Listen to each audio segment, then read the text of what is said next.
Madame la Présidente, sans être redondant à ce qui a été dit précédemment, effectivement, cet amendement propose d'indexer la DGF sur l'inflation.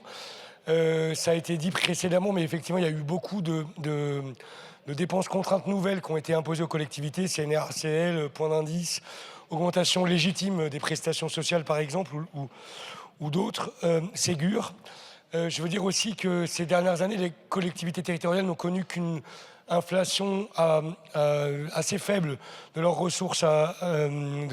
puisque les valeurs locatives foncières l'ont été, mais pas les dotations, ce alors même que le panier moyen de dépenses des collectivités connaît une inflation bien supérieure au panier moyen des ménages, puisque leurs dépenses sont constituées essentiellement d'énergie ou de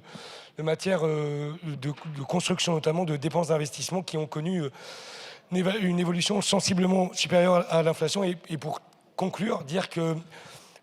quand bien même nous consentirions à des